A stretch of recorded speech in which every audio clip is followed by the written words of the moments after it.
Recorded live right here in Little Rock, Arkansas. It's time again for Larry's Rants, Raves, and Reviews. Now here's Larry. Well, I've got to tell you, I thought that first episode with Adam Watson was absolutely fantastic.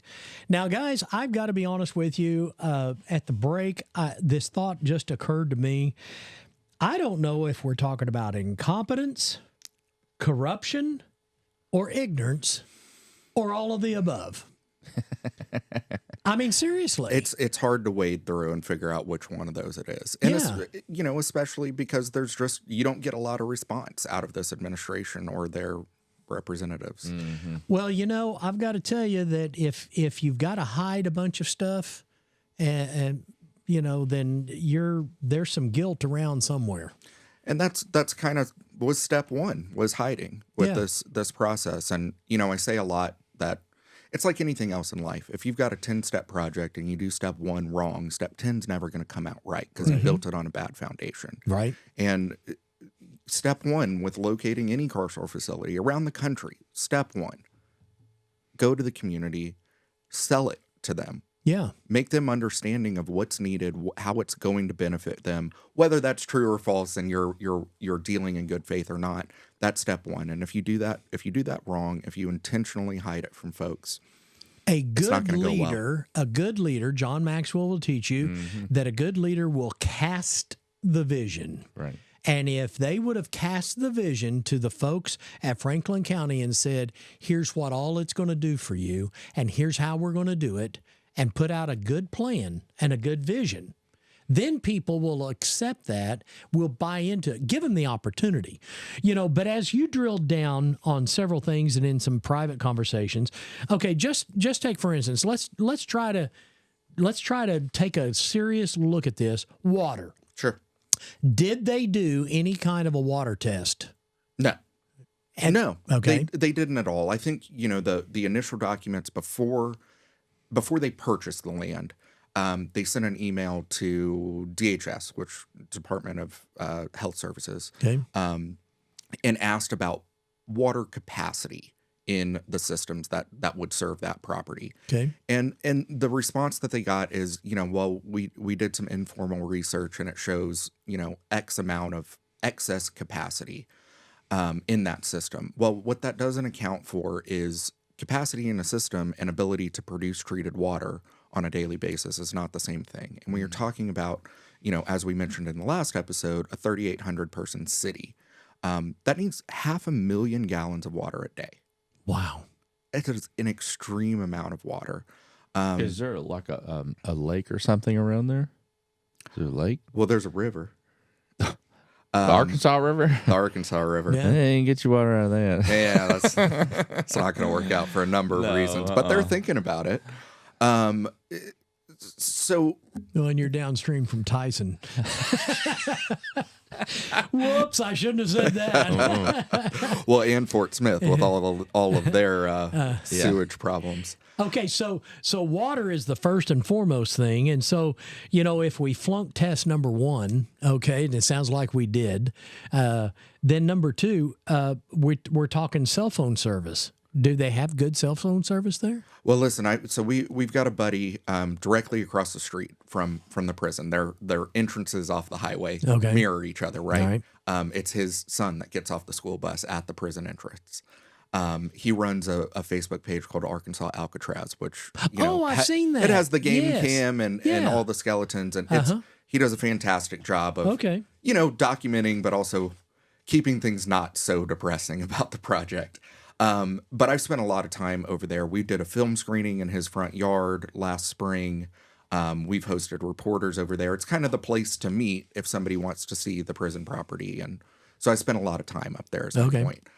And my phone has never worked once. For better or worse, until I get into his Wi-Fi range, it's not great. Well, you have to wonder if AT&T is going to come in and take care of that. I don't know. Is there internet fiber, anything up there like that? So we do have fiber in the area. Like I said, I'm about 10 minutes away from it, maybe 12 minutes away from it. I have fiber at my house, but it took them a year to get it there. Yeah, if they get it there, they can get it. They could get a couple of towers and some fiber up there and have cell phones. Yeah, I get that taken care of. I think, in fairness, and I do try to be fair, I think cell and internet are probably overcomable problems. Yeah. And at the end of the day, hey, any problem's overcomable, but how much time and money does it take to do that? And, when the taxpayer is paying for it, how much willingness do you have to open your wallet? What about electricity and power? I mean, that's gonna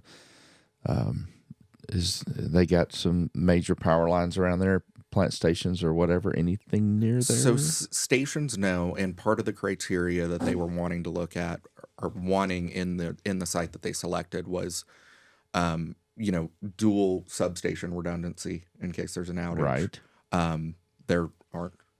There's not one. They'd have to build one if they want the one. Okay. And then there's also, the shape of the property is kind of roughly a rectangle. It balloons out in the back a little bit, but there is a high voltage power line that diagonally bisects the property that, as you're aware, you can't build under or within probably 150 feet on either side of. So it cuts into the property? Oh, it goes diagonally through the center of it. Oh, my goodness. Oh, my goodness, indeed. And again, it's not that you can't fix that. No, it could be rerouted, but... Right. But one, at what cost? And number two, there was no discussion of that before the land was purchased. There's an email 4 months after they purchased the land to OG&E that says, oh, hey, there's a high voltage wire running through this property. Could you tell us what we need to do to move it? That's not... They bought the property, then asked the question in an email? Right. Wow, that's government for you, folks. Okay, so we covered those things. Fire department. Let's talk about fire department. Sure. Something we covered way more extensively in the JPR presentation. But, everything out in that area is rural volunteer fire departments. They're brush trucks and not a lot of brush trucks at that. I think the closest fire department's Vesta. And they've got 2 trucks. They do a fantastic job for the farmers and the folks that live out there. But they're recently 3 volunteers. Number one, 3? But would they go into a prison? Well, and that's where I was going with it. Number one, Larry used to be a volunteer. I used to be one in Kansas. Larry used to be one. Yeah. Would you go into a prison if they had a fire, Larry? I don't think I would. You'd be busy, right? You'd have to let the next guy do it. You're volunteer. Volunteer is not committed. You're just volunteer. That's right. Well, and I think that goes back to folks in the country are good neighbors, and you have volunteer fire departments and firefighters because if something happens, it's your neighbor, it's your buddy. You want to go help them out. You don't want to go help out the state that came in and screwed up your entire way of life. And at the end of the day, even if they were, which they're great people, they'd probably figure out a way to be willing to help. But a brush truck's not going to be very effective in the middle of a prison riot. A garden hose to it. Sure. I mean, come on. Sure. Seriously. So what are they going to? What's the option? They're gonna build a fire department up there and house it and let 10 fire department people live there until they have a fire in the prison. Yeah, I mean, as far as real solutions, all we've heard is, well, we'll handle that ourselves, and if we need help, we'll call somebody else. Okay. So but if we don't have water, and again.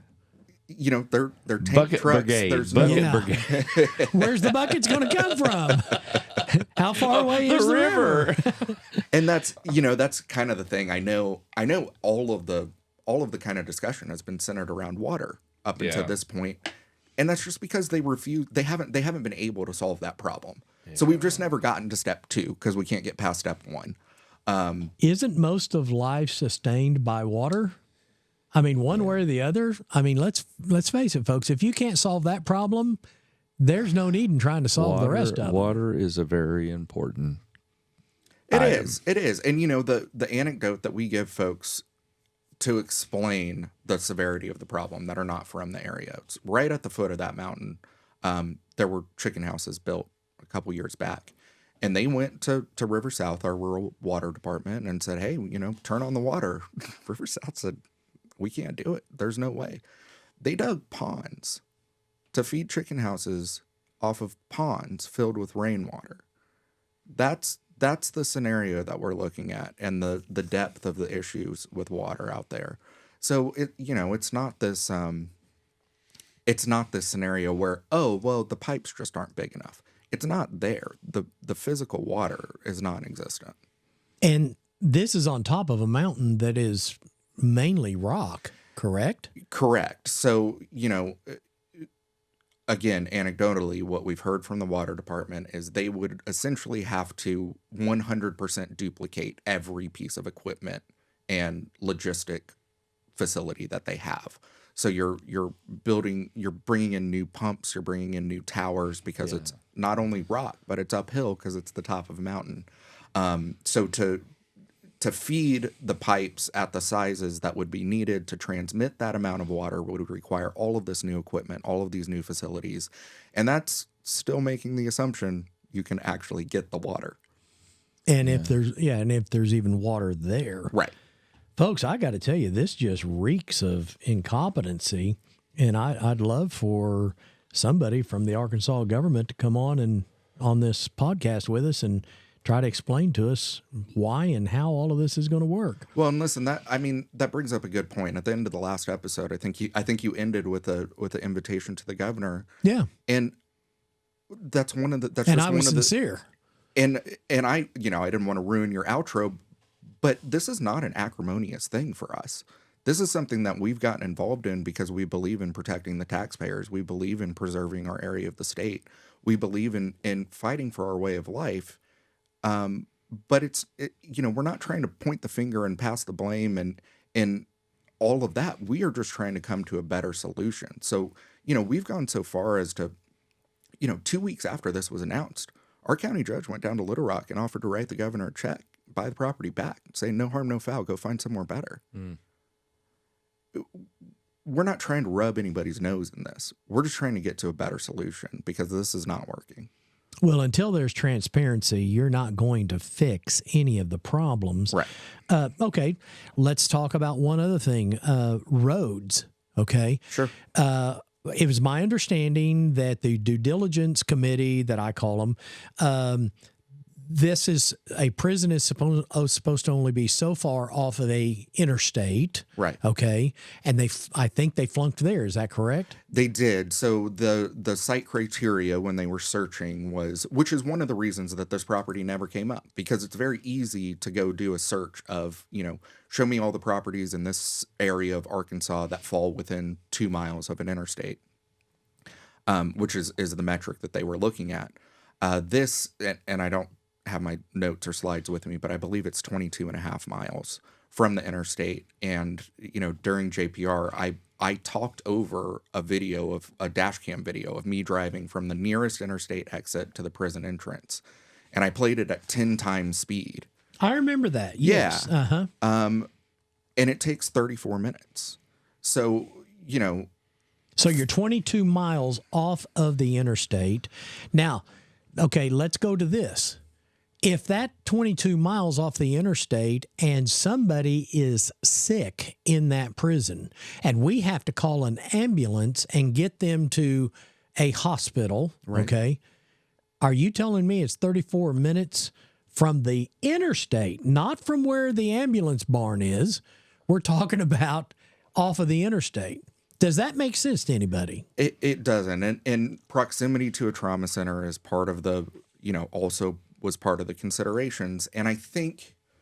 And where's the nearest trauma center? Yeah, if memory serves me correctly, it's in Fort Smith. And I believe the criteria was within 20 miles of a level 3 trauma center. And okay. I believe it's 19.7 miles. Arkansas is a beautiful state. Yep. And if we took you over onto this property, you would look at it and go, wow, this would be a beautiful place to park my RV and camp for a few days, or pitch a tent and camp with my family. Really, seriously, wouldn't it? It's gorgeous. It is breathtaking, and especially coming in from the Ozark side of it. Yeah. The drive into it down 96 and over to 215 is jaw-droppingly beautiful. And I tell people all the time, one of the things that we've we've asked every legislator that's voted for this to do is to come out and see it in person, because the pictures don't do it justice. There's Is that something. by Vesta? Vesta? That's it. That's it. That's Okay. it right there. It's just north of Vesta, and just south of the river. Yeah. So it's really interesting. So you go to Mulberry, and you can get off at Dyer, or you can the Ozark. There's two exits in Ozark. Exit, right, and then go down 64 to Mulberry and go south, or you can go down to. And I think what's important to realize about that commute as well is that you have to cross the river. Well, yeah, and that there's that one bridge. Well, what if there's a closure on the bridge? What if there's an accident on the bridge? They're going to build a new bridge? Well, they are building a new bridge, but that's a whole other can of worms. Oh, I see. We're going to have him back. In this area right here for this? Closer toward Fort Smith. Oh, okay. Okay, well, Fort Smith needs a new bridge. Back to the roads. Sure. So we're far off the interstate. There's no road. Then when you have this kind of like you're saying, building a small city, okay? Yeah.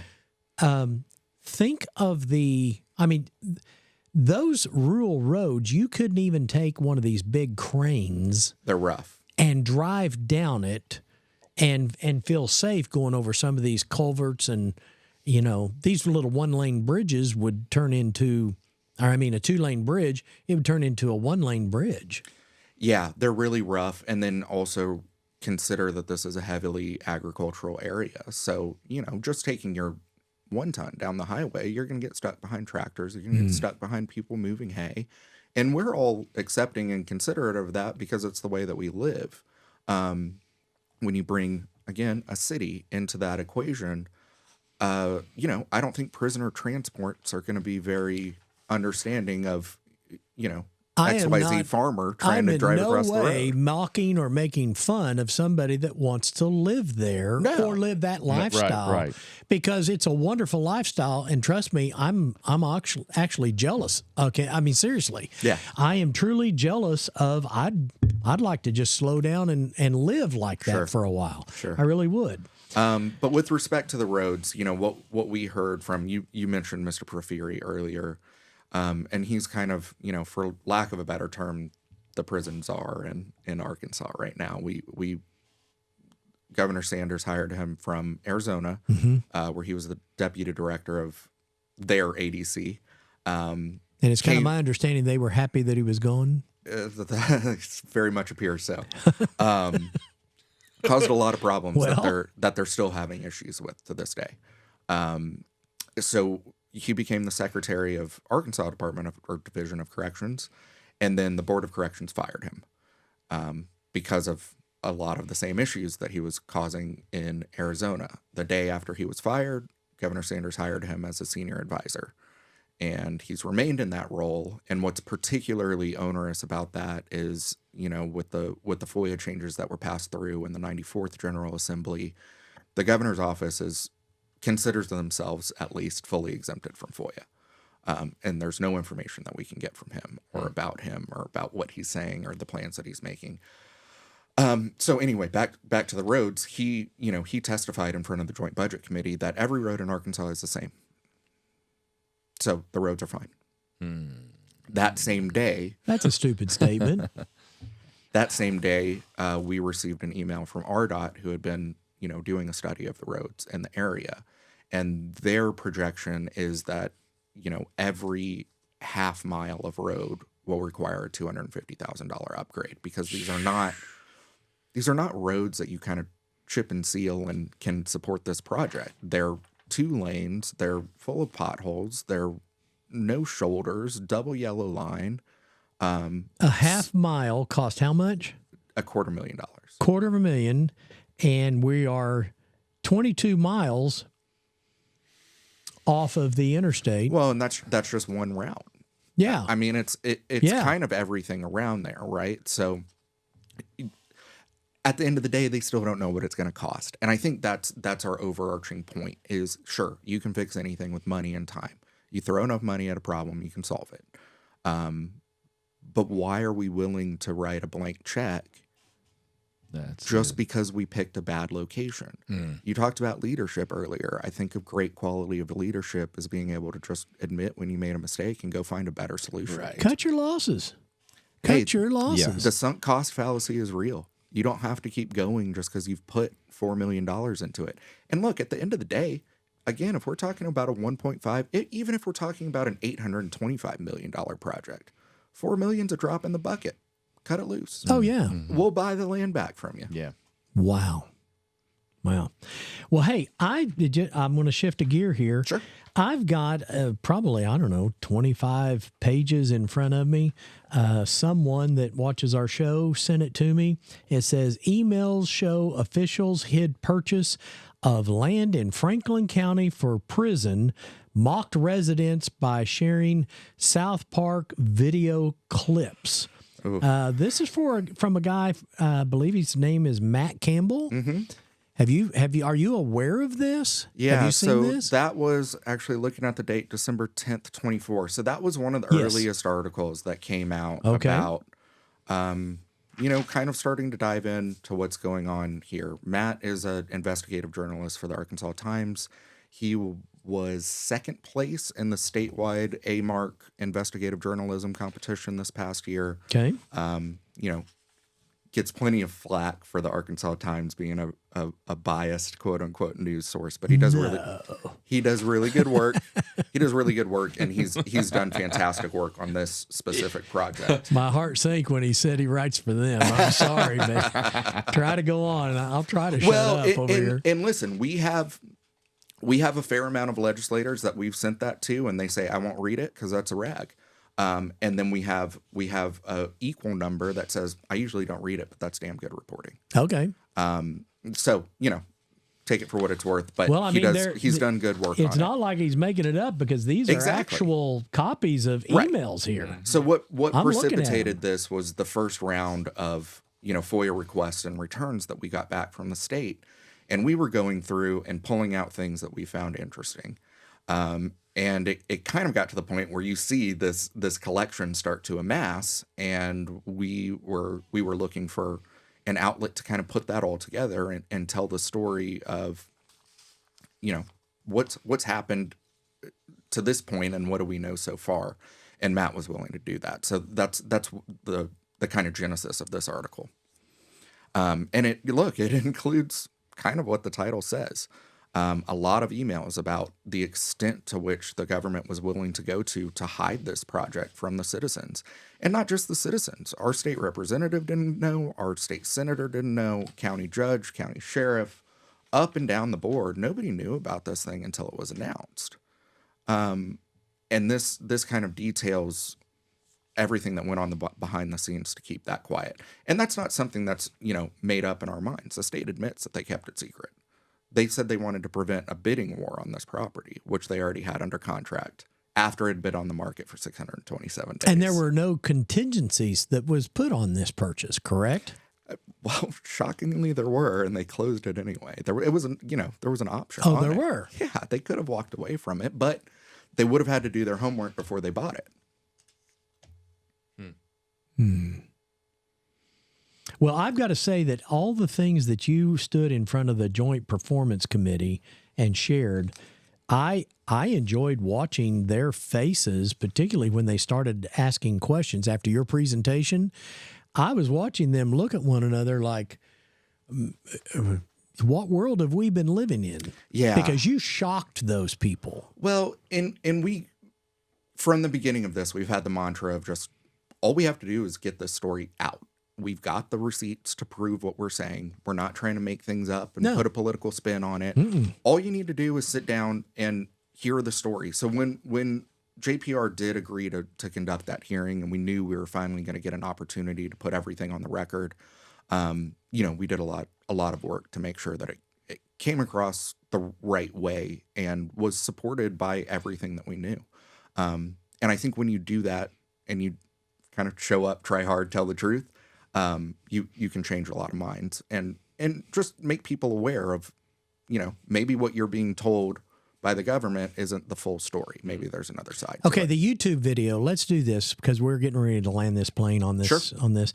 But The YouTube video that I watched, it's on your YouTube channel, Gravel and Grit. Yes. Okay. And it's about an hour and a half long, right? Yeah, maybe an hour and 10 minutes because we just clipped our presentation portion of it. Yeah. And I'd love to tell our listeners, would they just find you at Gravel and Grit on YouTube? Gravel and Grit on YouTube. Okay. There's a bunch of videos on there. So if you're looking for that specifically, I believe it's called Citizens Complaint Presentation. Okay. And then look, as a part of that, if you want to watch it and want to dig further, the full meeting is hosted on the legislature's website. Okay. And it includes all 151 exhibits we presented. It includes a 17-page timeline we talked through. And it includes a series of suggested questions that our legislators might want to ask the state government. Well, here's what I can tell our listeners is I watched that, and like I said, I think I was on part 1 that I said this. Somehow I got on to the 3-hour job, and you and your business partner, Natalie, did a fabulous job. I want to applaud you on that. Very organized, very professional. You did an awesome job. And I'm sitting there, and then all of a sudden, there was some questions going on, and that's when I saw how befuddled, that's an old word, but they were befuddled of what in the world is going on. Did anyone else on this committee know any of this? Because I certainly didn't. And then, so then they cut over, and here's the folks from the state. And as fabulous as you and Natalie did, they did just the opposite.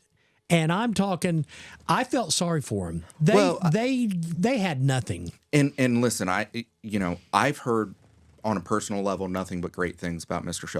Shelby and Miss Laidlaw that were the two at the table for the state. But they were working with what they had.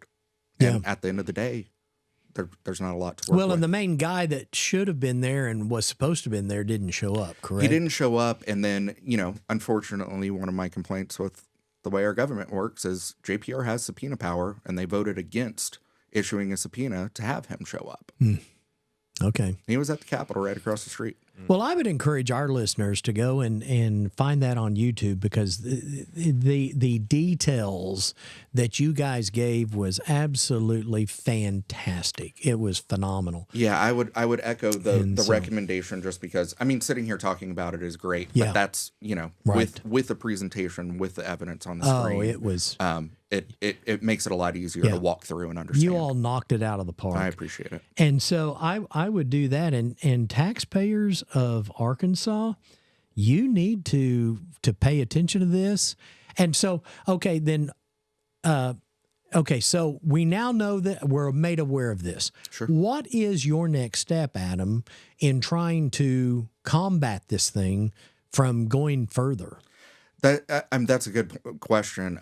And we're going to have to regroup after these primary elections come down, so we see what the current playing field is. Let's get him back on after that, and then have him come back and give us an update on all that. I think it'd be great. And that's kind of where we're at. Yeah. Depending on how my election goes, depending on how the rest of the primaries go, we're going to kind of huddle up and make a plan for the fiscal session, and then depending on what happens there, where do we go from here? Because it sounds to me like, if all the dark money was thrown after the Senate seats to turn them from a no vote to a yes vote, and that gets kicked into January of 2027, I believe you said. Right. And so the can gets kicked down the road. We do that. Then it's either that or the fact that this thing gets privatized. Right. Which I think could happen very quickly, depending on how these elections go, really. Because if these efforts aren't successful and the vote doesn't look like it will change if we wait till 27, then I think that's the route they go. And they already have full control of the Board of Corrections that would be necessary to sidestep the legislature. And then, not to wave the white flag and admit defeat, but it makes resisting the project a lot harder because private entities aren't subject to FOIA. Okay, so if you do turn this over, if they did turn this over to the private entity to run this prison, do they build it or does our tax dollars build it? Well, and that's why I say that it's sidestepping the legislature, because if the legislature's power is the power of the purse. Okay. If they are refusing to fund a project, they can stop it from going forward unless there's a way to get a project done without the state paying for it. So, these private prison companies are not just private prison operators. They are design, build, operate, full package.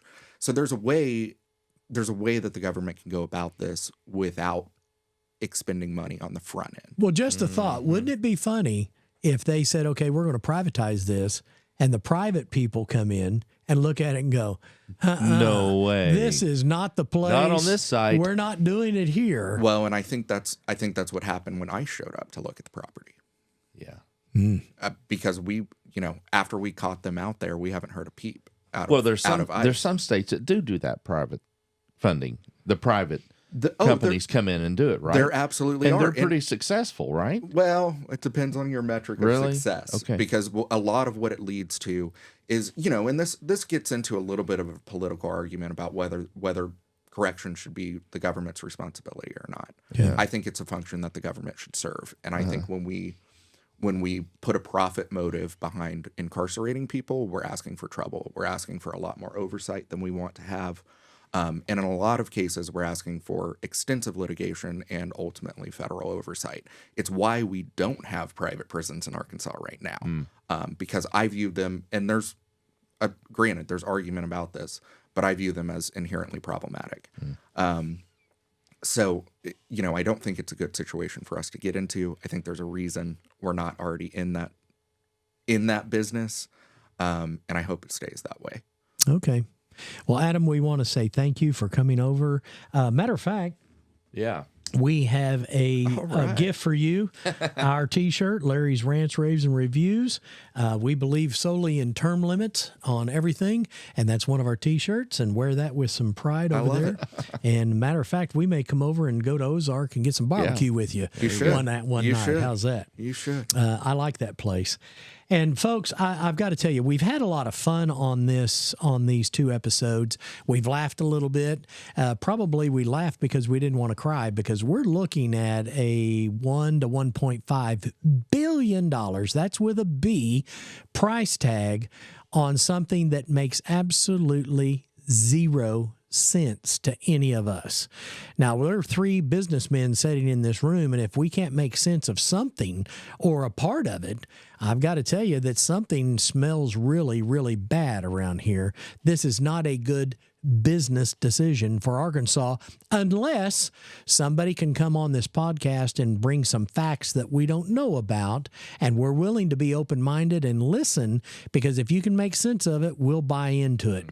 If you're the leader, cast the vision, and we'll try to follow, and we'll try to make sense of it with you. So I would tell you, ladies and gentlemen, that you need to do your homework. You can stick your head in the sand, if you will, and pretend that everything will go away and everything will be okay. Or you can get active in your government and say, hold on, I need to call some of my people, some of my senators, some of my House of Representative people, call the governor's office, call somebody, start making some phone calls, start raising your voice and saying, hey, why are we doing this? Why are we wasting all of these tax dollars? Where is all that money going, and what's going on in our state? Folks, we can sit and complain about the state of America and do different things, but it's time to take a look at closer to home and figure out what's good, what's best for Arkansas. So do your homework, watch these videos, listen to podcasts like we're doing, and it may change the way that you actually live. So come back and join us next week for some more great Larry's Rants, Raves, and Reviews, and I hope that you will have a wonderful day.